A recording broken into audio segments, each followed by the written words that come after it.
নমস্কাৰ, মই লীলা দেৱী অন্য এটা ভিডিঅ'লৈ আহিছোঁ। ৰাতিপুৱাই আহিছোঁ। সুপ্ৰভাত জনোৱাৰ লগতে আজি জীয়ৰী বিহুৰ হিয়া ভৰা শুভেচ্ছা জনালোঁ। জীয়ৰী বুলি কোৱাৰ লগে লগে মনৰ কোনোবাখিনিত এটা আৱেগেই দোলা দি যায়। জীয়ৰী জীৱনটো সঁচাই এটা বেলেগ, আৰু জীয়ৰীৰ পিছত যেতিয়া বোৱাৰী জীৱন আৰম্ভ হয় তেতিয়া জীৱনৰ বহুতখিনি কথাই সলনি হৈ যায়। এগৰাকী জীয়ৰীৰ বাবে জীৱনটো সঁচাই বিচিত্ৰ। তেওঁ জীয়ৰী হৈ এখন ঘৰত ডাঙৰ দীঘল হয়, আকৌ বোৱাৰী হৈ অন্য এখন ঘৰত প্ৰৱেশ কৰে। কোনে জানো কৈছিল যে সাহস কাক কয়, এগৰাকী জীয়ৰীক সুধিবা। কাৰণ তেওঁ এখন ঘৰ ত্যাগ কৰি যিখন ঘৰত তেওঁ জন্ম হৈ ডাঙৰ দীঘল হয়, যিখন ঘৰৰ ধূলি বালি ঘৰ দুৱাৰৰ সকলোতে তেওঁৰ একাত্ম এটা গঢ়ি উঠে, আৰু তাৰ পিছত সেইখন ঘৰৰে তেওঁ আলহী হৈ পৰে। যিসকল জীয়ৰীৰ পিতৃ মাতৃ থাকে, জীয়াই থাকে, বোৱাৰী হোৱাৰ পিছতো তেওঁলোকে জীয়ৰী হৈ থকাৰ কিছু অনুভৱ উপলব্ধি কৰিব পাৰে। কিন্তু যিসকলৰ মাক দেউতাক জীয়াই নাথাকে, সেইসকল জীয়ৰীৰ কাৰণে জীৱনটো বহুত বেছি বেলেগ হৈ পৰে। এই জীয়ৰী জীৱনৰ কথা ক'ব লোৱাৰ লগে লগে পুৰণি দিনবোৰলৈ যেন উভতি গৈছোঁ। আমাৰ জীয়ৰীকালটো কেনেকুৱা আছিল? এখন গাঁও আছিল, নলবাৰী জিলাৰ ভিতৰুৱা এখন গাঁও, বাটচৰ গাঁও। ঘৰটো আমাৰ কেঁচা আছিল, খেৰৰ ঘৰৰ চালি আছিল।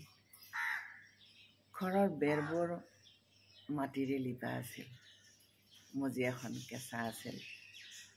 গাঁওখনৰ ৰাস্তাবোৰো কেঁচা আছিল, সৰু সৰু কেঁচা ৰাস্তা, আৰু সেই ৰাস্তাৰেই আমাৰ অহা যোৱা। বৰষুণ পৰিলে কেঁচা ৰাস্তাত বোকা, আৰু সেই বোকা গচকিয়ে আমাৰ অহা যোৱা। চোতালৰ একোণত এটা ডাঙৰ শিল আছিল। শিলটোৰ কাষতে মায়ে এবাল্টি পানী আৰু তাত এটা লতা থৈ দিছিল। আমি যেতিয়া বাহিৰৰ পৰা ঘৰলৈ সোমাইছিলোঁ তেতিয়া সেই শিলটোতে প্ৰথমতে ভৰিখন থৈছিলোঁ, আৰু এখন কেঁচা কাঠি আছিল, আৰু যিখন আজিকালি মানুহে বাৰান্দা বুলি কয়, সেইখন আমাৰ কাঠি আছিল। আৰু সেই কাঠিত এখন সদায় বস্তা বান্ধি থোৱা আছিল, যিবিলাক আমি এতিয়া পাউদানি, বজাৰৰ নানা তৰহৰ ৰঙীন পাউদানিৰে আমি আমাৰ ঘৰৰ দুৱাৰমুখ আজি জিলিকাই ৰাখোঁ। কিন্তু আমাৰ মাহঁতে তেতিয়া ঘৰৰ দুৱাৰমুখত এখন বস্তা বান্ধি থৈছিল, আৰু নহ'লে পুৰণি কাপোৰেৰে কুৰ্চাৰে গাঁঠি গাঁঠি এখন পাউদানি কৰিছিল। ঘৰৰ আছিল সকলো বস্তু। ঘৰত দুখনকৈ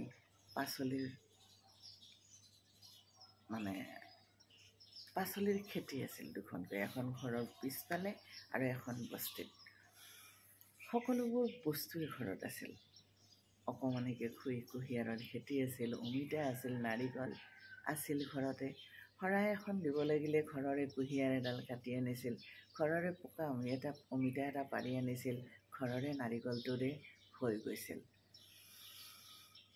চোতালখন পাৰ হ'লেই আছিল বাটঘৰ, আৰু বাটঘৰ পাৰ হ'লেই বাট, আৰু বাটতে আছিল নাৰিকল গছ এজোপা। সময়বোৰ বহুত পৰিৱৰ্তন হ'ল, গাঁওখনৰো পৰিৱৰ্তন হ'ল, কিন্তু জীয়ৰী কালৰ সেই স্মৃতিবোৰ আমাৰ মনৰ পৰা আজিও গুচি নগ'ল। আজি আমাৰ গাঁওখন বহুত ধুনীয়া, ৰাস্তা ঘাটবোৰ পকী, চাৰিওফালে ষ্ট্ৰীট লাইট, এখন নগৰ লগা গাঁও। কিন্তু আমাৰ সেই পুৰণি গাঁওখন, কেঁচা ৰাস্তাৰ সেই পুৰণি গাঁওখনত আছিল অদ্ভুত এক মায়া। গাঁৱৰ প্ৰত্যেক ঘৰ মানুহে ইজনে সিজনৰ বিপদ আপদত সহায়ৰ হাত আগবঢ়াইছিল। তাৰ মাজতেই কিছুমান মানুহে মানুহক আঘাত কৰাৰ প্ৰচেষ্টা অব্যাহত ৰাখিছিল। জীয়ৰী কালটোত ঘৰৰ সকলো বস্তু আছিল বাবে আমি শালত বোৱা কাপোৰ পিন্ধিছিলোঁ। মায়ে শালত বৈ কাপোৰ দিছিল। চোতালৰ আগতে এজোপা কপাহৰ গছ আছিল, ডাল ভৰি ভৰি ফুলিছিল কপাহ, আৰু আমি খৰাহীত সেই কপাহ ছিঙিছিলোঁ। আৰু কপাহ বটা মেচিন এটা আছিল, সেই মেচিনত আমি কপাহৰ গুটি এৰাইছিলোঁ। এনেকৈ ঘূৰাই ঘূৰাই কপাহটো সোমাই দিব লাগে, গুটিটো ওলাই আহে আৰু কপাহখিনি পিছফালে যাই পৰে। সেই কপাহবিলাক মায়ে ধুনীয়াকৈ আমি যেতিয়া কপাহৰ গুটি এৰুৱাই দিছিলোঁ সেইবিলাক পাজি বনাইছিল। পাজি বনাই তাৰে সূতা উলিয়াইছিল। সেই সূতাৰে মায়ে লগুণ গাঁঠিছিল আৰু ঘৰত পিন্ধা কাপোৰ কপাহী কাপোৰ বনাই লৈছিল। সেই এযোৰ কপাহী কাপোৰ যদি ঠাণ্ডাৰ দিনত পিন্ধে তেতিয়াহ'লে গপচ হৈ থাকিছিল, তাত আৰু বেলেগ কাপোৰ প্ৰয়োজন নহৈছিলে। এনেকুৱা আছিল আমাৰ জীয়ৰী জীৱনটো। টকা পইচাৰ আমাৰ অভাৱ আছিল। ঘৰত খেৰৰ খেতি আছিল, যিহেতু ছালখন খেৰৰ আছিল, পিতায়ে বছৰত খেৰৰ খেতি কৰিছিল, মৰাপাটৰ খেতি কৰিছিল আৰু সেই মৰাপাটেৰে বিহুত গৰুক নতুন পঘা দিছিল। ভাল লগা দিন আছিল সেইবোৰ। এতিয়া সাধু কথাৰ দৰে সেইবোৰ কথা স্মৰণ কৰোঁ আৰু ল'ৰাহঁতক সেইবোৰ কথা কওঁ, তাহাঁতে সাধু শুনাৰ দৰে কথাবোৰ সুধি থাকে। আচলতে জীৱনতো থাকে বহুত অলিখিত কথা, যিবিলাক কথা কোনোদিন লিখিম বুলি ক'ম বুলি ভবাই নাছিলোঁ, সেইবোৰ কথা সময়ে সময়ে মনলৈ আহে। জীয়ৰী জীৱনটোত টকা পইচা নাছিল বাবে মানুহে দুখীয়া বুলি হাঁহিছিল। তাত সিমান এটা আক্ষেপো নাছিল। হাঁহক, দুখীয়া হোৱাটো কোনো অপৰাধ নহয়, কিন্তু আমাৰ জীৱনবোৰ আছিল হাঁহি আৰু ফূৰ্তিৰে ভৰা। আমাৰ প্ৰত্যেকগৰাকী ভাই ভনীয়ে আছিল ধেমেলীয়া, হাঁহি মাতি ভাল পাইছিল। দুখীয়া মানুহ বুলি কোনোবাই ঠাট্টা কৰিলেও সিমান এটা গাত লগা নাছিল। দেখিছিলোঁ কিছুমানে আমাৰ সপোনবোৰক সপোন বুলিয়ে ভবা নাছিল, যে দুখীয়া মানুহৰ ছোৱালীৰ কিবা সপোন থাকিব পাৰে, দুখীয়া মানুহৰ জীয়ৰীয়ে কিবা সপোন দেখিব পাৰে, বা দুখীয়া মানুহৰ জীয়ৰীৰ সপোনবোৰৰ কিবা মূল্য থাকিব পাৰে। তেনেকুৱা ধৰণৰ কথা বহুত মানুহে উপলব্ধিয়ে কৰা নাছিল। আমাৰ সপোনবোৰ মানুহে ভাঙি আনন্দ লাভ কৰিছিল, সেই কথা দেখি কেতিয়াবা চকুলৈও ওলাইছিল, কিন্তু তাৰ বাবে কোনো প্ৰতিবাদ কৰা নাছিলোঁ। আমাৰ মাহঁতে আমাক সংযমী আৰু নম্ৰ হ'বলৈ শিকাইছিল। কাৰো সৈতে মুখে মুখে তৰ্ক কৰিব শিকোৱা নাছিল।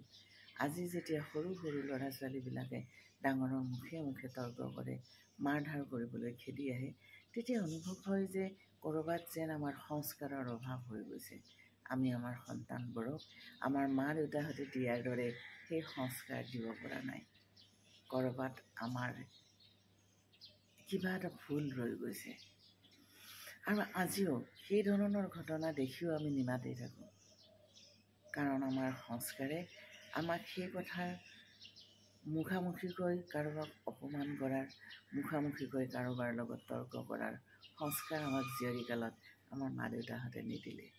গতিকে তেনেকৈয়ে চলি থাকিলোঁ। এতিয়া বয়সে হাফ চেঞ্চুৰী পাৰ কৰিলে।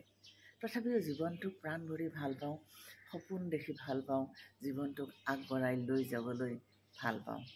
বয়স আমাৰ বাবে এটা সংখ্যা। বহুতে কয় যে বয়সৰ চাপ পৰিছে তোমাৰ দেহত। মোৰ একো আপত্তিয়ে নাথাকে, কাৰণ বয়স হ'লে বয়সৰ চাপ পৰিব, চুলি সৰিব, চকুৰ পাৱাৰ কমি আহিব, কাণেৰে কম শুনা হ'ব, গাৰ ছাল সতৰা সতৰি হ'ব। এইবোৰ হ'ল প্ৰাকৃতিক কথা। এই কথাৰ বিৰুদ্ধে যোৱা ধৃষ্টতা কেতিয়াও কৰা নাই আৰু তাৰ বাবে কোনো আক্ষেপো কৰা নাই। জীয়ৰী বিহুৰ ইমানখিনিয়ে ক'লোঁ। কৈ থাকিলে কথাৰ ওৰেই নপৰে। মনৰ মাজত জমা হৈ থকা বহুত কথা এটা ক'ব ল'লে সল সলকৈ ওলাই আহে। তথাপিও জীয়ৰী বিহুৰ হিয়া ভৰা শুভেচ্ছা জনালোঁ সকলোকে, আৰু সকলোকে ক'লোঁ যে জীয়ৰীবিলাকক মৰম কৰিব প্ৰাণ ভৰি, কাৰণ জীয়ৰী জীৱনটো বৰ এটা সাংঘাতিক জীৱন, আৰু সেইটো জীৱন পাৰ কৰাৰ পিছত জীৱনটোৰ কোনো নিৰ্ধাৰিত ফৰ্মুলা নাথাকে, সূত্ৰ নাথাকে। পাছৰ জীৱনটো তেওঁৰ সুখৰ হ'ব নে দুখৰ হ'ব, তেওঁ খলা বমা জীৱন এটা পাৰ কৰিব লাগিব নে মসৃণ এটা পথেৰে তেওঁ গৈ থাকিব, কোনেও ক'ব নোৱাৰে। সেইবাবে জীয়ৰীসকলক প্ৰাণ ভৰি ভাল পাব, আৰু সকলো জীয়ৰীকে হিয়া ভৰা মৰম দিলোঁ, চেনেহ দিলোঁ, আশীৰ্বাদ দিলোঁ। কুশলে থাকক সকলো। নমস্কাৰ।